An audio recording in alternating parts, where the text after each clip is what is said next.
Hello everyone, let's move further to the concepts of proportion. अपन ने ratio खत्म कर दिया, राइट? Let's attack proportion. अब प्रपोर्शन बेसिकली क्या है? Equality of two ratios is a proportion. तो प्रपोर्शन माने क्या? अगर आपने दो रेशो लिए और वो दो रेशो इक्वल है तो ये जो चार टर्म्स आ गए, ये रेशो में एंटीसीडेंट कॉन्सिक्वेंट, ये रेशो में एंटीसीडेंट कॉन्सिक्वेंट, ये चारों प्रपोर्शन में है। सो डेमो लिया मैंने, एक रेशो लिया A:B, तो उसको बोल दिया A/B equal to next ratio C/D। So पहला रेशो A:B, दूसरा रेशो C:D। अगर ये दो रेशो इक्वल है, जैसे मैंने ये लिखा है, इसका मतलब A, B, C, D are in proportion. अब इनको नोट या डिनोट या लिखा कैसे जाता है? तो ऐसे लिखा जाता है यार, A:B दो बार colon C:D and it is read as A:B is proportional to C:D। I you understanding? ये दो कोलन को कैसे रीड किया? बटन बन गया। I am just kidding. Is proportional to, I you understanding? So A:B is proportional to C:D, where A:B is the first ratio, C:D is the second ratio, and both are equal. Is this clear? This means A, B, C, D are in proportion. इतना clear है? अब terminology पढ़ते हैं, क्या बोल रहा है? A is called the first proportional, B is called the second proportional, C is called the third proportional, and D is called the fourth proportional. तो अगर चार नंबर्स प्रपोर्शन में है तो मैं क्या बोल सकता? अगर चार नंबर ABCD है, A is the first proportion, B is the second, C is the third, D is the fourth proportional, and they can be written as A/B is equal to C/D. Is this clear? ये लिख सकते हैं अगर ABCD proportion में। Let's cross multiply. A गया D के पास तो A into D हो जाएगा, और B गया C के पास तो B into C हो जाएगा। अब इधर एक और इंपॉर्टेंट पॉइंट पहले नोटेशन नेम या टर्मिनोलॉजीज वाइज समझते हैं। When I am taking a proportion of ABCD, तो कैसे लिखा? A:B is proportional to C:D। ये जो B और C है ना, जो अंदर वाले टर्म्स है, they are called as means, और ये जो बाहर वाले हैं ना A और D, they are called extremes। बीच वाले means, बाहर extremes। क्लियर? सो ABCD जब proportion में है बेटा, the inner ones B and C are called means, whereas the बाहर वाले A and D are called extremes। अब मैंने ये किया, ABCD प्रपोर्शन में है तो A/B is equal to C/D। मैंने क्रॉस मल्टीप्लाई कर दिया, A D के पास गया, B C के पास गया। आपको क्या समझा? अरे सर, A और D तो एक्सट्रीम्स है और B और C तो मीन्स है। तो अगर चार लोग ABCD प्रपोर्शन में है ना, ध्यान से समझना, वेरी इंपॉर्टेंट, अगर चार terms ABCD are in proportion, मैं क्या बोल सकता हूं? उनके एक्सट्रीम्स का मल्टीप्लीकेशन इज इक्वल टू उनके मीन्स का मल्टीप्लीकेशन। और मल्टीप्लीकेशन मतलब प्रोडक्ट बोलते हैं अपन मैथ्स में। तो मैंने क्या बोला? If four terms ABCD are in proportion, मतलब A/B is equal to C/D, उसका ही मतलब the product of extremes will be equal to product of the means. Is this super clear? Last line में लिखा है मैंने, अगर ABCD प्रपोर्शन में है तो A/B C/D, क्रॉस मल्टीप्लाई किया तो क्या मिला? A गया D के पास, B गया C के पास, A into D means product of extremes, B into C means product of means. Let's sum it up. What is proportion? Equality of ratios. तो दो रेशो लिए मैंने, A/B और C/D। तुम दोनों इक्वल माने तुम चारों प्रपोर्शन में है। कौन? A, B, C, D। Clear? लिखते कैसे? A:B is proportional to C:D। इतना clear? D is called fourth proportional, 1 2 3। Okay, अब मैंने बोला अगर ABCD प्रपोर्शन में है तो आपने क्या बोला? Sir A/B is equal to C/D ना। A D extremes, B C means cross multiply किया तो क्या मिलेगा? A into D is equal to B into C, which means product of extremes is equal to product of means। ये अपन बहुत बार use करने वाले। अगर चार टर्म्स प्रपोर्शन में है, means product of extremes is equal to product of means. Is this super clear? Let's go next step, continued proportion. अपन ने रेशो में कंटिन्यूड रेशो देखा, अब बात कर रहे कंटिन्यूड प्रपोर्शन। क्या बोला? अगर three quantities ABC are in continued proportion, अब तीन लोग हैं बट रेशो इक्वल चाहिए प्रपोर्शन होने, तो अपन ने रेशोस क्या बनाया? A:B, B:C, this will be equal, तभी तुम तीनों प्रपोर्शन में होंगे। तीन ही टर्म्स है ना, चार है तो ऐसा बोलते हैं ना, A/B C/D, तो चार अलग, तीन है तो अब कंटिन्यूअस कर दिया। A by B और B by C, तुम दोनों हो गए इक्वल। ये समझा क्या आपको? If 3 terms A B C are in continued proportion, I can say A by B is equal to B by C। Again cross multiply, B into B, B into B is equal to A into C। I you understanding this? A गया C के पास, B गया B के पास, B into B क्या होगा बेटा? B square, और ये कितना हुआ? A into C। तो मैं क्या बोल सकता हूं?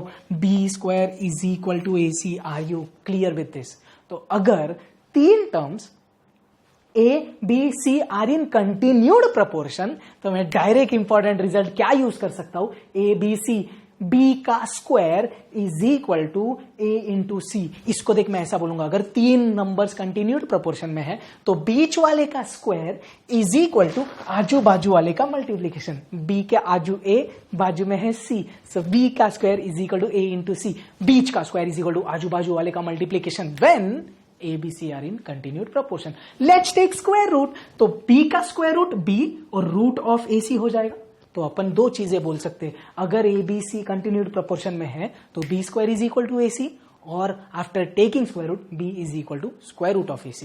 तो अब ये दोनों यूज कर सकते हैं only when 3 terms are in continued proportion. Naming wise A is called the first proportional, C is called the third proportional, very important। जो बीच वाला है ना, B is called the mean proportional, या तो एक और नाम होता है उसका geometric mean of A and C। ये जो geometric mean of A and C, ये आपको सीक्वेंस सीरीज 6 टॉपिक और यूनिट 14 में और क्लियर होगा, डोंट वरी। अभी के लिए ये याद रखना है, क्या? अगर 3 टर्म्स कंटिन्यूड प्रोपोर्शन में है, माने जो बीच वाला है उसका अपन नाम क्या रखे? Mean proportional. Very important, sums come based on this name, तो नाम भी याद रखना है। चले आगे। अब ये चीजें आपने स्कूल में पढ़ी थी, याद है? Some properties of proportion. अभी इधर बहुत इंपॉर्टेंट है, ध्यान देना यार।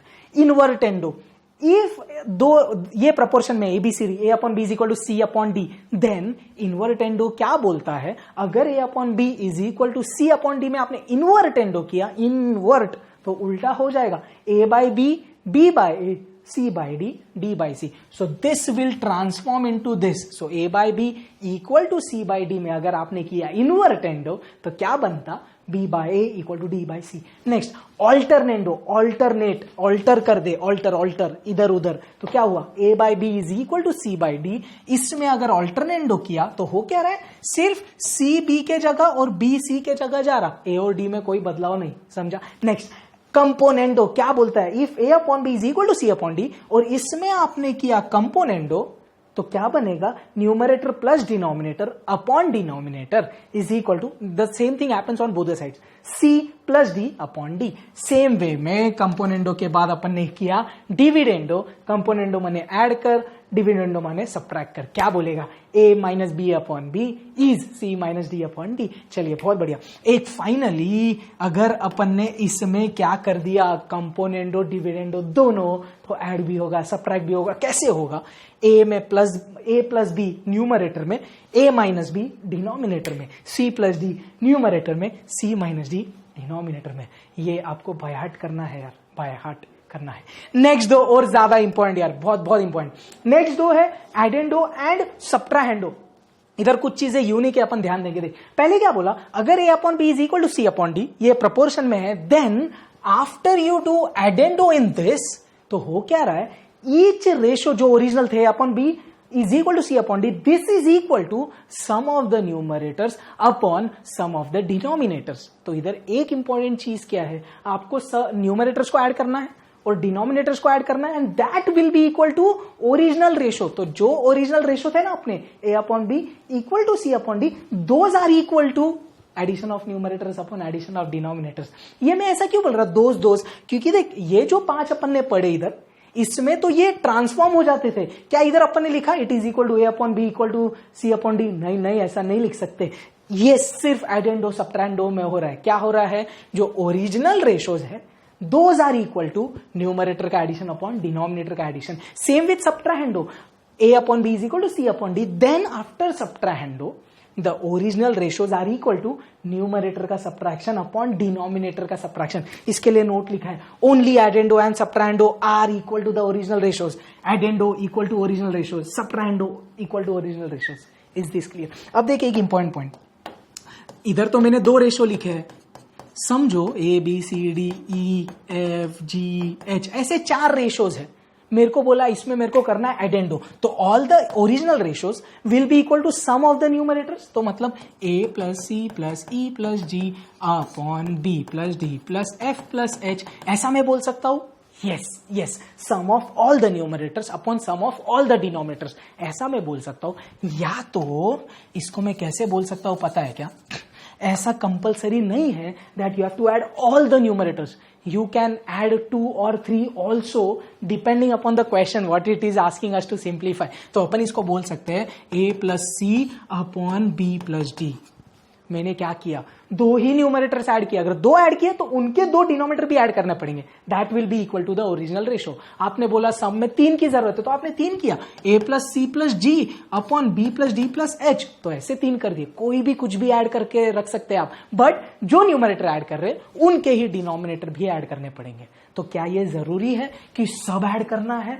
नहीं, जितने जरूरी है उतने, या तो सब भी कर सकते हैं, बट इंपॉर्टेंट क्या है, जितना न्यूमरेटर का ऐड किया उनके ही उतने डिनोमिनेटर को भी ऐड करना पड़ेगा। सो इधर क्यों सबको किया? अरे दो या ना भाई, तो 2 को तो करना पड़ेगा।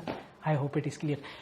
एडेंडो, subtrahendo, when we apply this in sums, super clear होगा, डोंट वरी। चलिए इधर अब ना प्रोपोर्शन के कॉन्सेप्ट्स खत्म होते हैं, लेट्स अटैक द एक्सरसाइज यार। If you have any doubts please do let me know. Perfect, all the best, जय हिंद।